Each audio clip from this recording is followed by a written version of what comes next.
Gold, trusted gold buyers. మీరు తాకట్టు పెట్టిన బంగారాన్ని విడిపించి ఈ రోజు ఉన్న మార్కెట్ ధరకు కొనబడను. మీరు ముందు సాక్షిలో పనిచేసేవాళ్ళు, అవును. తర్వాత స్టార్ మా మ్యూజిక్ హోస్ట్. స్టార్ మా గురించి కూడా తెలుసా? చాలా మందికి తెలియదు. చాలా మందికి తెలియదు. అదే మా మ్యూజిక్లో చేశారు. ఫస్ట్ సాక్షి తర్వాత నుంచి మా మ్యూజిక్ వచ్చారు. మా మ్యూజిక్ నుంచే అలాగా యాక్టర్ అయిపోయారు సడన్గా. అంటే ఈ జర్నీలో ఒక దాంట్లో ఒకరి కోసం అంటే ఒక మంచి మాటలు సాక్షిలో మీరు దేని గురించి చెప్పేవాళ్ళు? ఉమెన్ గురించి సాక్షిలో బేసిక్గా నేను చాలా ఇన్నోసెంట్ ఉండే, just excitement, I want to get here ఎగ్జైట్మెంట్లో ఫస్ట్ నన్ను చాలా సన్నగా ఉన్నా అని చెప్పి జస్ట్ స్పేర్ యాంకర్ కింద పెట్టుకున్నారు. ఈటీకి లేదు సాక్షి అదే ఎంటర్టైన్మెంట్ దానికి. కానీ ఫస్ట్ అంతా న్యూస్కి ప్రిపేర్ చేశారు. ఎన్డీటీవీ నుంచి వచ్చి వాళ్ళు ట్రైనింగ్ ఇచ్చారు. నాకేమో న్యూస్లో ఫిట్ అవ్వను, నేను చేయనంటే నువ్వు చెయ్యి అని ఫోర్స్ చేసి చేయించారు. కానీ నాకు నచ్చట్లేదు. మెల్లగా ఎంటర్టైన్మెంట్ స్టార్ట్ అయిన తర్వాత నేను ఇక్కడ స్టార్ట్ అయిన దగ్గర నుంచి ఎవ్రీబడి స్టార్ట్ అయ్యింది. టీఆర్పీలు పెరగడం స్టార్ట్ అయినాయి. ఫస్ట్ యాడ్ నా షోకే వచ్చింది, హైయెస్ట్ టీఆర్పీ నాదానికి వచ్చింది. కాబట్టి చలో నువ్వు ఇంకా దున్నేసే అని చెప్పి 4 shows చేయడం స్టార్ట్ చేశాను. అట్లా మా మ్యూజిక్ వచ్చారు. మా మ్యూజిక్లో జర్నీ స్టార్ట్ చేశారు. ఫ్యామిలీ ఆడియన్స్ని దగ్గర అవ్వడానికి సినిమాలు ట్రై చేశారు. కానీ సడన్గా మీరు ఈ ట్రామాకి రావడానికి, లైక్ ఇలా మీరు మాట్లాడడానికి, మీరు ఇలా మారడానికి బిగ్ బాస్ ఒక కారణం అని చెప్పి అని అంటారు జనాలు అనుకుంటున్నారు. Bigg Boss one of the contribution. అసలు నిజంగా మీకు అది జరిగిందా, లేకపోతే కాంట్రవర్సీ కోసం మీరు అలా చేశారా? అప్పుడు నేను అసలు ఆ విషయం తీయదలుచుకోలేదు. లైట్ తీసుకొని నా పని నేను చేసుకుంటున్నా. చాలా తిట్టుకున్నా. నా టైం వేస్ట్ చేశారు, నా ప్రాజెక్ట్ ఖరాబ్ అయినాయి, 15 సినిమాల దాకా వదిలేసి అప్పుడే ఫేమస్ అయ్యా. ఎన్ని ప్రాజెక్ట్స్ వస్తాయి. లేదు నేను వేరే మళ్ళీ చెప్పకూడదు, బిగ్ బాస్ అని ఎవరు చెప్పకూడదు. చెప్పకుండా అన్ని క్యాన్సిల్ చేసుకుంటూ కూర్చున్నా. 3 నెలలు వెయిట్ చేయించి ఇంకో 10 రోజులు ఉందనంగా మీరు ఉండొచ్చు ఉండకపోవచ్చు అంటే నాకు మీటింగ్ కావాలని వెళ్ళి మాటల్లో కూర్చుంటే వాళ్ళు పట్టించుకోలేదు. దిస్ ఈజ్ సెల్ఫ్ రెస్పెక్ట్కి లేదా? అంటే నేను మనిషిని కాదా? నాకు వాల్యూ లేదా? నా టైం ప్రెషర్స్ కాదా? మీరు ఎంత పెద్దోళ్ళు అయితే నేను మరి పురుగుని కాదు కదా. I have my identity, I'm living. నేను కష్టపడి బతుకుతున్న మనిషిని, నేను ఎవరిని ఎక్స్ప్లాయిట్ చేయని మనిషిని. నాకు ఎందుకు ఇట్లా డిస్రెస్పెక్ట్ చేయాలని అకౌంటబిలిటీ కోసం మాటకి వెళ్తే పట్టించుకోలే. రిసెప్షన్లో కూర్చోబెట్టారు, పొద్దున్న సాయంత్రం దాకా పంపించేశారు. ఇలా కాదు అని నా ఫ్రెండ్స్ని ఎంక్వైరీ చేసి, నా సర్కిల్లో ఎంక్వైరీ చేసి నంబర్ తీసుకొని ఆయన అడిగా, బ్రో ఏంటి ఇట్లా ఉంది అంటే, పార్క్లో కలుసు అంటే అక్కడ కలిస్తే మరి ఇప్పుడు నన్ను ఇంప్రెస్ చేసుకోవాలి కదా గాయత్రి, నేను నీకెందుకు చేయాలి, చాలామంది ఉన్నారు రావడానికి, నీకే ఎందుకు చేయాలి అంటే, ఈ మాట 3 నెలల ముందు చెప్పుంటే నేను లైట్ తీసుకునేదాన్ని. నా టైం వేస్ట్ చేశారు కదా, దానికి అకౌంటబిలిటీ ఏంటి అంటే చూద్దాం, నేను కూడా హ్యాపీ అవ్వాలి కదా, నేను కూడా ఆలోచించాలి కదా, మన ఉంటే చెప్తా అన్నారు. అని చెప్పేసి వచ్చేసా, లైట్ తీసుకున్నా. దాని తర్వాత మాట్లాడడం స్టార్ట్ చేసిందా. అప్పుడు అరే ఇప్పుడు నేను ఇన్నేళ్ల నుంచి మీటు గురించి దాని గురించి చాలా మాట్లాడాను. నా కోసం ఎవ్వరూ నిల్చోలేదు. It was all alone fight. అంటే ఇప్పుడు శ్రీరెడ్డి మాట్లాడినప్పుడు చాలా మంది మహిళా మండలి సంఘాలు వెళ్ళి శ్రీరెడ్డికి సపోర్ట్ చేశారు, జూనియర్ ఆర్టిస్టులు వెళ్ళి సపోర్ట్ చేశారు, చాలా చేశారు. కానీ నా వాయిస్కి ఒక్కరు కూడా రెస్పాండ్ కాలే. సో వెళ్ళి TV5లో చూసాను నేను. తను వెళ్ళి తనతో ఏమేమి జరిగిందో ఎగ్జాక్ట్లీ అదే జరిగింది నాకు. సో నేను అనుకున్నా, అరే నాకు ఎవరు నిల్చోలేదని నేను బాధపడ్డా, ఇప్పుడు ఈ అమ్మాయి ఒక్క స్ట్రగుల్ అవుతుంది, ఎవరు నిల్చోపోతే ఎలా అని చెప్పి చాలా సోషల్ రెస్పాన్సిబిలిటీతో ఫెమినిస్ట్గా వెళ్ళి I also went through the same thing. Let me know what I can, అంటే నేను ఎలా హెల్ప్ అవ్వగలుగుతానో చెప్పు, I will be there for you.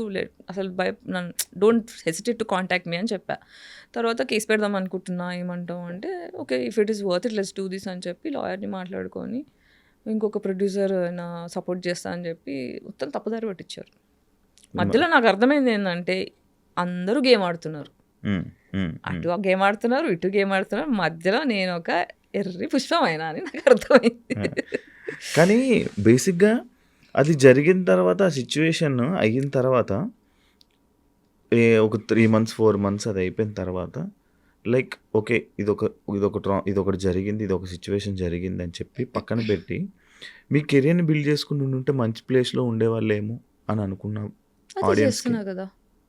దాని అంటే తర్వాత ఇప్పుడు కేసు అయిపోయింది. నేను ఇప్పుడు నాకు ఈ హెల్త్ ఇష్యూ ఉంది, స్పైనల్ కార్డ్ ఇష్యూ ఒకటి ఉంది. అది 25 అంటే నేను సాక్షిలో జాయిన్ అయ్యే ఫస్ట్ డే స్టార్ట్ అయిపోయింది నాకు. ఇలా ఫుల్ ఎక్సైట్మెంట్లో నాకు ఇష్టమైన జాబ్ నేను నా సొంతంగా తెచ్చుకున్నా, నా ఎడ్యుకేషన్తో సంబంధం లే, సర్కిల్తో సంబంధం లే, పేరెంట్స్ రికమెండేషన్తో సంబంధం లే, సొంతంగా తెచ్చుకున్నాను. ఒక ఫస్ట్ గర్వం అంటే చిన్నప్పటి నుంచి నువ్వు వేస్ట్, నువ్వు దేని పనికిరావు, నువ్వు చచ్చిపో అని మా ఇంట్లో మాటలు అని పెరిగిన మనిషిని ఫస్ట్ టైం ఓకే నేను వేస్ట్ కాదు, నేను ఏదో ఒక చేయగలుగుతా అనే ఎగ్జైట్మెంట్లో పోయా ఆఫీస్కి. వెళ్ళి ఇలా స్టెప్స్ ఎక్కుతున్నా పట్టేసుకుంది బ్యాక్, లోవర్ బ్యాక్. కదల రావట్లే, ఇట్లా కాలు తీస్తే ఇట్లా మంటలు వచ్చేస్తున్నాయి బ్యాక్లో. నాకు అర్థం కావట్లేదు. కూర్చొని ఇంకా వాళ్ళు పైన వాళ్ళకి ఫోన్ చేస్తే వచ్చి పెయిన్ కిల్లర్ ట్యాబ్లెట్ ఇచ్చి పైనకి వెళ్ళి నాకేం అర్థం కావట్లేదు ఏంటి.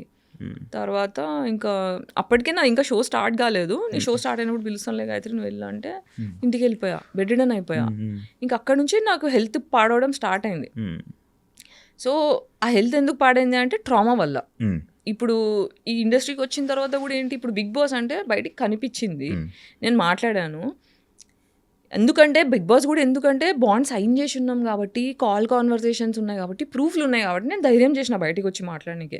నాకు ఇండస్ట్రీకి వచ్చిన దగ్గర నుంచి ఎన్ని రేప్ అటాక్లు అయినాయి, ఎంత ఎక్స్ప్లోయిటేషన్ అయింది అనే దానికి ప్రూఫ్లు లేవు. నేను చాలా ఇన్నోసెంట్గా తిరిగా, ఏం తెలియకుండా నా తెలుగు పీపుల్ అనేటోళ్ళు సేఫ్టీ.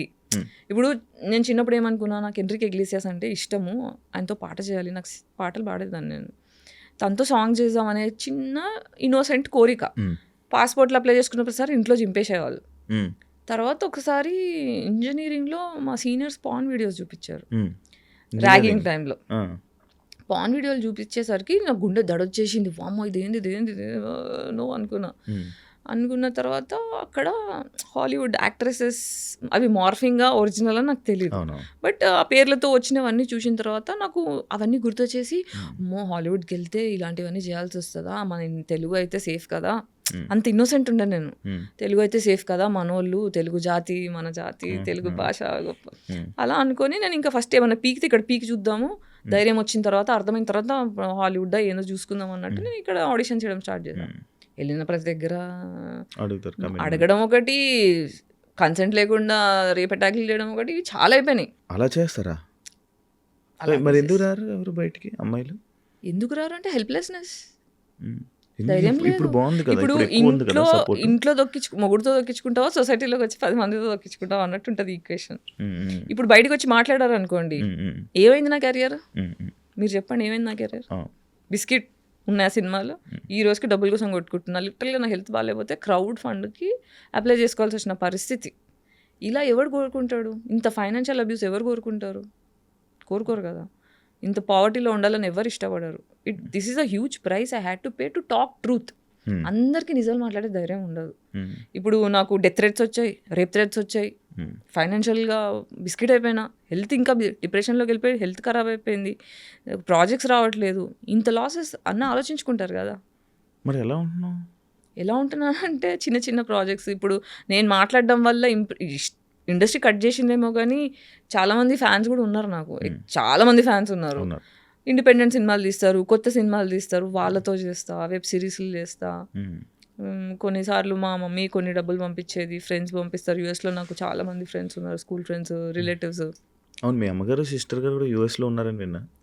అంటే మేము 5 సిస్టర్స్, 2 ఇక్కడ ఉంటాం, మిగతా 3 మా అమ్మ యూఎస్లో. అక్కడ మంచి ఆఫీసర్ అంట కదా మీ సిస్టర్? ఏ సిస్టర్? మీ చెల్లి. 4వ చెల్లి ఆర్మీ ఆఫీసర్ కదా, విన్నా. మంచి సెటిల్ అంట కదా అక్కడ, అప్పుడు మంచి సెటిల్ అంట కదా. మరి నీకు సపోర్ట్, మరి మీరు కూడా వెళ్ళిపోతే బాగుండేది కదా అక్కడికి. వెళ్ళిపోతే బాగుండేదంటే ఆనెస్ట్గా చెప్పాలంటే డిస్ఫంక్షనల్ ఫ్యామిలీలో ఏమవుతుందంటే పేరెంట్స్ ఏం చేస్తారు, ఒకరిని అబ్యూస్ చేస్తారు, ఒకరు నెత్తి మీద పెట్టుకుంటారు, మిగతా వాళ్ళు చెప్పే కదా గోల్డెన్ చైల్డ్, నేను స్కేప్ గోట్ చైల్డ్, ఇంకో చెల్లి గోల్డెన్ చైల్డ్. అంటే నేను చెప్పినట్టు నువ్వు వినకపోతే ఇలా బగలు కొడతా, చెప్పింది వింటే ఇలా నెత్తి మీద పెట్టుకుంటా అని 2 ఎగ్జాంపుల్స్ క్రియేట్ చేశారు. ఇక మిగతా 3 ఏంటి, అమ్మ బాబాయ్ అని సైలెంట్ అయిపోతారు. దానివల్ల ఏమవుతుందంటే ఇంకా ట్రయాంగులేషన్ అంటారు సైకాలజీలో. ట్రయాంగులేషన్ అంటే వీళ్ళ మీద వీళ్ళకి చాటి చెప్పడం, వీళ్ళ మీద ఇది మంచిది కాదు అని దీంతో గాసిప్ చేయడం, ఇది మంచిది కాదని ఇంకో చెల్లితో గాసిప్ చేయడం, అన్ని పర్సనల్గా చేస్తుంటారు. దానివల్ల ఏమవుతుందంటే మా సిస్టర్స్ మధ్యలో కూడా ఫ్రెండ్షిప్ అనేది చిన్నప్పటి నుంచి ఎస్టాబ్లిష్ అవ్వలేదు. సో ప్రేమ అనేది నేర్పించలే, ఓన్లీ విషయం పెట్టి నేర్పించారు. కాబట్టి ఎవరి కోసం ఎవరు లేకుండా అయిపోయింది. ఇప్పుడు మా చిన్న చెల్లి నేను బాండ్ అవుతున్నాం, ఇప్పుడు మాట్లాడుకుంటున్నాం, సైకాలజీ మాట్లాడుకుంటున్నాము, అర్థం చేసుకుంటున్నాము. ఓకే ఎందుకా అని ఇప్పుడు చిన్న చెల్లి కొంచెం దగ్గర అవుతుంది. ఓకే. ఇప్పుడు మంచిగా ఉంటున్నా. యాక్చువల్లీ నేను ఎవరినైనా యాక్ట్రెస్‌లని గానీ, ఎవరినైనా ఇంటర్వ్యూ చేసేటప్పుడు నార్మల్‌గా కమిట్మెంట్ అలాంటి ఇష్యూ మీకొచ్చిందా అని అడుగుతాను. ప్రతిసారి ఎవ్వరొచ్చినా నేను అడిగే ఒక క్వెషన్ అయితే ఇది పక్కా ఉంటది. కానీ నేను మిమ్మల్ని అడుగుతున్నా, మీరు ఎప్పుడైనా కమిట్మెంట్‌గా ఎళ్లారా సినిమా ఆఫర్ కోసం? సినిమా ఆఫర్ కోసం వెళ్ళలేదు. హ్మ్. బట్ ఒక రీసెంట్లీ హ్మ్. ఒక అసలు కమిట్మెంట్ ఇచ్చే అమ్మాయిలతోని ఎలా ఎంపథైజ్ అవ్వాలి అని ఆలోచించి ఒక్క డైరెక్టర్తో నేను మాట్లాడడం స్టార్ట్ చేసా. ఎంత అబ్యూజివ్గా అనిపించింది అంటే వామిటింగ్ వచ్చింది నాకు. తర్వాత ఇంకా నమస్కారం వద్దు, నాట్ ఇంట్రెస్ట్. నాకు ప్రొడ్యూస్ చేయడానికి రెడీ ఉండే నా స్టోరీకి. నువ్వు షూట్ స్టార్ట్ చేయి, నేను డబ్బులు ఇస్తా అని చెప్పి మేనేజర్ని సెట్ చేస్తాడు, హ్మ్. అంత టీమ్ని సెట్ చేస్తాడు. హ్మ్. తర్వాత నా వల్ల అవ్వట్లేదు, నాతో కాదు అని నా పావర్టీ బతుకు నేను బతికిస్తా, పర్లేదు అలవాటు అయిపోయింది నాకు అని చెప్పి లైట్ తీసుకున్నా. హ్మ్. మీరు సినిమా ఇండస్ట్రీలో చేయలేదు, నేను ఎప్పుడు చేయలేదు. చేయలేదు. మీకు ఎప్పుడు ఇబ్బంది కూడా రాలేదు ఆ టైంలో? అంటే సినిమాలు చేసాం అంటే లైక్ చాలా చేసిన వాళ్ళు సినిమాస్ ఇబ్బంది మూవీస్ చేశారు. పెట్టలేదు, హ్మ్. హ్మ్. ఇబ్బంది పెట్టలేదు కాబట్టే చేసినవి చేసా. కానీ ఒక్క సినిమా సగం నుంచి ఇబ్బంది పెట్టడం స్టార్ట్ చేశారు. హ్మ్. అది నేను ఇంకా హరాస్మెంట్, ఇంకా జాగ్రత్తగా అతి జాగ్రత్తగా నా ఫ్రెండ్ ఎప్పుడు వెళ్ళినా సింగిల్గా వెళ్ళకుండా అలా రేప్ అటాక్ చేశారు లిటరల్గా. అప్పుడు ఫస్ట్ ఐ డ్రీమ్ ఇంటర్వ్యూలో చెప్పిన ముచ్చటనే అది. అవును. సో ప్రొడ్యూసర్ డైరెక్టర్ వాళ్ళు ఇప్పుడు చాలా ఫేమస్. హ్మ్. వాళ్ళు ఇద్దరు కలిసి నా మీద చాలా ట్రై చేసి నన్ను ట్రామటైజ్ అయిపోయినా నేను. అది హ్మ్. అంటే ట్రైలర్ ఫుల్ హిట్ అయిపోయిందని చెప్పి ఆఫ్టర్ పార్టీ అరేంజ్ చేశారు. ఆఫ్టర్ పార్టీలో ఫోర్స్, నాకేమో మొహమాటం. ఇప్పుడు నాకు ప్రేమ లేక పెరిగిన అమ్మాయిని కదా, సో నేను నలుగురిలో బిలాంగ్ అవ్వాలి అనే కొద్దీ పీపుల్ ప్లీజర్ అంటారు దీన్ని ఇంగ్లీష్లో. ఆ పీపుల్ అందరూ నా గురించి పాజిటివ్గా ఆలోచించాలనే ప్రెషర్లో మొహమాటం ఎక్కువ వచ్చేస్తుంది, నో చెప్పడం కష్టమైపోతుంది. హ్మ్. ఒక అంటారు చూడండి, మొహమాటానికి వెళ్తే కడుపు వచ్చిందని. ఆ. అలా నో చెప్పడం రాక ఫోర్స్ఫుల్గా మందు తాగిస్తే తాగేసా. హ్మ్. నాకు మందు పడదు. ఫస్ట్ ఆఫ్ ఆల్ నాకు హెల్త్ ఇష్యూ ఉండడం వల్ల ఏంటంటే మందు తాగితే ఫుల్ బ్యాక్ పెయిన్ వచ్చేస్తుంది. హ్మ్. సో నాకు ఇష్టం ఉండదు, మందు తాగడం అనేది నాకు ఇష్టం ఉండదు. హ్మ్. హ్మ్. బట్ మొహమాటం కొద్దీ తాగు అనేసరికి తాగుతున్నా, తాగని ఇలా ఇలా ఇట్లా పెట్టి తోసేస్తారు, ఆ. ఇలా పెట్టి పోసేస్తారు. చూసా. అలా చేసేసరికి అవుట్ అయిపోయిన తర్వాత నా బాయ్ ఫ్రెండ్ తీసుకొని వెళ్ళా, ఎందుకైనా మంచిది సేఫ్ సైడ్ అని. మా వాడికి ఫోన్ వచ్చింది పల్లెటూరు నుంచి, ఊర్లో నుంచి కాల్ వచ్చేసరికి నేను అర్జెంట్గా వెళ్ళాల్సి వస్తుంది. నువ్వు నీ దగ్గర ఫోన్ ఉంది, నేను ఉంటే కాల్ చేయు, మన వాళ్ళు ఇక్కడిక్కడే ఉంటారు, టెన్షన్ లేదు, నువ్వు వెళ్ళు అని చెప్పి వెళ్ళిపోయి నేను ఒక్కదాన్నే ఉన్నాను డిసైడ్ అయ్యి. ఇంకా ఇంటికి కార్లో డ్రాప్ చేస్తామని తీసుకెళ్ళడం స్టార్ట్ చేశారు. కార్ది టైర్ రిపేర్ ఉంది, మన ప్రొడ్యూసర్ గారు డ్రాప్ చేస్తారు, వాళ్ళ ఇంటి దగ్గర డ్రాప్ చేసేసి నేను రిపేర్కి వెళ్తాను. మన డైరెక్టర్ నన్ను ప్రొడ్యూసర్ దగ్గర ఇంటి దగ్గర డ్రాప్ చేసేస్తే కింద నిల్చొని ఉన్నా, ఏదో ఫోన్ పట్టుకొని నాటకాలు చేసి డ్రైవర్ రావడానికి ఇంకో 20 minutes పడుతుందంట గాయత్రి, రాత్రి అవుతుంది కదా, పైన కూర్చుందా అని వెళ్ళి నా డ్రెస్ లాగడం స్టార్ట్ చేసిండు. నన్ను ఆ డ్రెస్ కాపాడింది. పెద్ద గౌన్ ఉండే, మా డిజైనర్ అన్ని కుట్లేసింది, లూజ్ ఉందని చెప్పేసి ఎక్కడికక్కడ స్టిచ్చెస్ చేసి, చాలా థిక్ క్లాత్ ఉండే. ఇలా పట్టుకొని మొత్తం డ్రెస్ అంతా ఇలా పట్టుకొని కూర్చున్న మూలకి ఒక గంట సేపు హరాస్ చేసి, నా ఫోన్ స్విచ్ ఆఫ్ అయిపోయింది, నేనేమో తాగేసి ఉన్నా, నాకేం అర్థం కావట్లే. కొట్టేసుకొని లాస్ట్కి గంట చూశాడు. దాని తర్వాత ఏం పని అయ్యేటట్లేదని మళ్ళీ మన డైరెక్టర్కి ఫోన్ చేస్తే మళ్ళీ వాళ్ళే వచ్చి తీసుకెళ్లారు. అందులో కార్లో మళ్ళీ వేరే వాళ్ళు ఉన్నారు. ఓకే, వాళ్ళు ఏమనుకుంటున్నారు, నా జుట్టు జరిగిపోయి ఉంది, నేను ఏడుస్తున్నాను, పని అయిపోయింది అని వీళ్ళు ఇలా చూస్తున్నారు. దాని తర్వాత వీళ్ళని ఫాలో అవుతూ ఇంకొక ఈవెంట్ మేనేజర్ బైక్ మీద వస్తున్నాడు. నేను ఫుల్ షాక్లో, డ్రామాలో అసలు ఏం జరిగిందని ఇలా కూర్చొని పోయి ఉన్నా. నా ఇల్లు వచ్చింది, దిగిపోయా. ఆ ఈవెంట్ మేనేజర్ వచ్చి ఇట్లా గలీజ్గా హగ్ చేసుకొని ఇలా అంతా నొక్కేస్తున్నాడు. ఇలా కళ్ళు తిరుగుతున్నాయి నాకు, ఫోర్స్ పని చేయట్లేదు. ఫస్ట్ ఆఫ్ ఆల్ షాక్లో ఉన్నా, డిసోసియేషన్లో ఉన్నా, ఫ్రీజ్ మోడ్లో ఉన్నా, తాగేసి ఉన్నా. ఇలా చేసేసరికి నేను ఒక 10 రోజులు నార్మల్ మంచి తినలేదు, నిద్రపోలేదు, జస్ట్ అలా కళ్ళలోంచి నీళ్ళు పోతున్నాయి. సో ఇలా జరిగిన తర్వాత ఇంకా ఆ సినిమా అయిపోయేదాకా నా బాయ్ ఫ్రెండ్ని పక్కన పెట్టుకొని నేను రాను, నేను ఒక్కదాన్ని వెళ్ళాను. అది కూడా ఎందుకు వెళ్ళా అంటే, ఇప్పుడు ఇది జరిగింది, ప్రూఫ్ లేవు, నేను ప్రూఫ్ చేసుకోలేను. అప్పటికి నేను ఆ సినిమా మీకు తెలిసిపోతుంది, నేను సడన్గా మాయమైపోతాను. ఎండింగ్లో క్లాస్లో నేను కనిపించాను, ఎందుకు ఈ క్యారెక్టర్ మాయమైపోయింది అని క్వశ్చన్ వస్తుంది ఆడియన్స్కి. నేనేంటంటే ఇప్పుడు అందరికీ ఏం చెప్పాడు, గాయత్రి సీరియస్గా లేదు, నాకు ఫోన్లు ఎత్తట్లేదు, టైం ఇవ్వట్లేదు, అసలు అమ్మాయికి సిన్సియారిటీ లేదు, అలా ఇలా అని నా గురించి నెగిటివ్గా మాట్లాడడం స్టార్ట్ చేశాడు. ఆ మాట నిజం అవ్వద్దు, నా సినిమాలు వేరే సినిమాలు పాడగావద్దు, ఈమెకు వర్క్ ఎథిక్స్ లేవు, ఈమె హార్డ్ వర్క్ చేయదు అన్న పేరు ఖరాబ్ కావద్దని ఒప్పుకున్నా కాబట్టి ఫినిష్ చేస్తా అన్నట్టు జాగ్రత్తగా ఫినిష్ చేసుకున్నా. గాయత్రి గుప్తా అంటే క్యూట్నెస్, అదైతే క్యూటే. నేను చాలా అంటే ఫ్యామిలీ ఆడియన్స్లో బాగా కనెక్ట్ అయిన అమ్మాయి సడన్గా ఎందుకు ఇలా అయిపోయింది, ఎందుకు ఇలా చేస్తుంది వీడియోలు, యూట్యూబ్లో వీడియోలు, ఏమైంది ఈ అమ్మాయికి అనే క్వశ్చన్స్ మొదలయ్యడం స్టార్ట్ అయినాయి. అంటే తన లైఫ్ని తనే ఖరాబ్ చేసుకుంది అని అనే వాళ్ళకి ఎవరికి లైఫ్ ఖరాబ్ చేసుకోవాలని ఉండదు. చిన్నప్పటి నుంచి ఏంటంటే ఇంట్లో ట్రామా రావడం వల్ల బేసిక్గా డార్క్ కామెడీ అనేది ట్రామా రెస్పాన్స్. మీరు ఎవరైనా చూడండి, ఎక్కువ నవ్వుతున్నారు, ఎక్కువ నవ్విపించే వాళ్ళు ఉంటారు, ఎక్కువ జోకులు చెప్పే వాళ్ళు ఉంటారు, వాళ్ళ లోపల చాలా డిప్రెషన్ ఉంటుంది. అది దాచిపెట్టుకోవడానికి కామెడీ అనేది డిఫెన్స్ మెకానిజం అనమాట. సో ఎవరైతే ఎక్కువ నవ్విస్తుంటారో అందరినీ సంతోషం పెట్టడానికి ఎవరైతే ప్రయత్నిస్తుంటారో వాళ్ళు జీవితంలో సీక్రెట్గా డిప్రెషన్లో ఉన్నారు.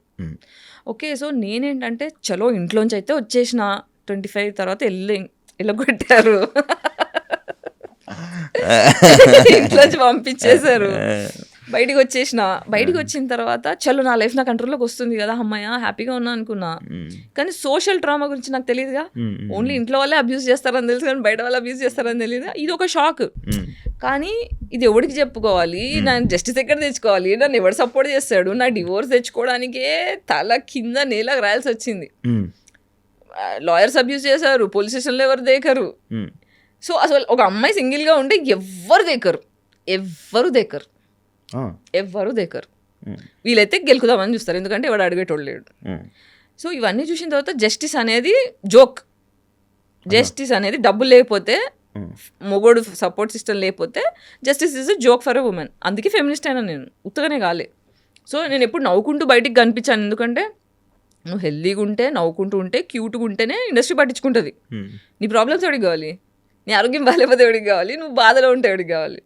అదే కదా సొసైటీ. డబ్బులు సంపాదిస్తున్నావా, క్యూట్గా ఉన్నావా, నా సినిమాకి పనికి వస్తావా, అంతకన్నా ఎవరికి అవసరం లేదు. కాబట్టి నా బాధను ఎప్పుడు దాచుకొని ఉంచా. అది ఎంత దాచుకున్నా అంటే స్పైన్ వంకరయ్యి అతుక్కునేదాకా ఎఫెక్ట్ అయింది. అంటే నాకు 2 years బ్యాక్ తెలిసింది. అంటే ఓన్లీ పెయిన్ కిల్లర్స్ ఇస్తున్నారు డాక్టర్స్, మొత్తం ఎప్పుడు 15 ఏళ్ళ నుంచి పెయిన్ కిల్లర్స్, ఫిజియోథెరపీ ఇవే నడుస్తుంది. కానీ యాక్చువల్ రీజన్, రూట్ కాజ్ ఏంటి, అసలు ఎందుకు వస్తుంది నాకు. నేను ఆయుర్వేదిక్ లైఫ్, ఇప్పుడు మా పేరెంట్స్ ఎంత ట్రామా చేసినా ఆయుర్వేదిక్ లైఫ్ స్టైల్ నాది. శిబిరాల్లో పెరిగా, వేదాలు నేర్చుకున్నా. ఎవ్రీ సమ్మర్ హాలిడేస్ మమ్మల్ని శిబిరంలో 1 month వేసేవాళ్ళు. వేదాలు నేర్చుకోవడం, హోమం చేయడం. ఇంట్లో మేము 5 కూర్చొని మొత్తం హోమం చేస్తాం. అవి కూడా వీడియోస్ చేయబోతున్నాం మెల్లిగా. అవునా? సో అట్లా స్పిరిచువల్ ఫ్యామిలీలో పెరిగాను, కానీ ప్రేమ దొరకలేదు కదా. సో ప్రేమ దొరకకపోవడం వల్ల ఏమవుతుందంటే అది లోపల కూర్చుండిపోయింది, పెయిన్ అంతా కూర్చుండిపోయింది. ఆ కూర్చొని స్పైన్ ఇట్లా వంకరైపోయింది. మెడిసిన్స్ దొరకట్లేదు, ఇంత హెల్దీ లైఫ్. నేను జంక్ ఫుడ్ తినను, నాకు బ్యాడ్ హ్యాబిట్స్ లేవు, మసాలాలు తినను, బిర్యానీలు తినను, అడ్డమైన నూనె తినను, చాలా ఆర్గానిక్గా డీటాక్స్. చిన్నప్పటి నుంచే మా ఇంట్లో డీటాక్స్ అలవాటు, యోగా అలవాటు. నేను యోగా ఛాంపియన్, నేషనల్ ఛాంపియన్. నేను కరాటే వచ్చేసాను చిన్నప్పుడు, గ్రీన్ బెల్ట్ దాకా ఉంది. సో ఇంత హెల్దీ లైఫ్ స్టైల్ పెట్టుకొని ఇంత చేసి నా ఆరోగ్యం ఎందుకు పాడైంది అనే ఒక క్వశ్చన్ నన్ను ఎప్పుడు హాంట్ చేసేది. దీని రూట్ కాజ్ ఏంటి, అసలు ఎందుకు వచ్చింది నాకు ఇది అని ఎప్పుడు కొట్టుకునేదాన్ని. డాక్టర్ దగ్గర వెళ్ళిన ప్రతిసారి ఎంఆర్ఐ స్కాన్లు, ఆ స్కాన్లు, ఈ స్కాన్లు అన్నీ తీస్తారు, కానీ నార్మల్ ఏం లేదు, నువ్వు జస్ట్ ఎక్కువ ఆలోచిస్తున్నావు, వెళ్ళిపో. దీన్ని మెడికల్ అబ్యూస్ అంటారు. అంటే నీ బాధని కరెక్ట్గా డయాగ్నోస్ చేయకుండా వచ్చిన పేషెంట్ని దులిపేసుకున్నావా, నాకు 4 డబ్బులు వచ్చాయని ఆలోచించే డాక్టర్లు ఉండడం వల్ల చాలామంది అమ్మాయిలు ఆటోఇమ్యూన్కి బలి అయ్యారు. ఇప్పుడు సెన్సెస్లో తెలుస్తుంది ఏంటంటే 80% of women have autoimmune condition all over the planet. That is because of depression given by patriarchy. అందుకే పెళ్ళిలో అవ్వట్లే, ఆడవాళ్ళు క్రిమినల్స్ తయారవుతున్నారు.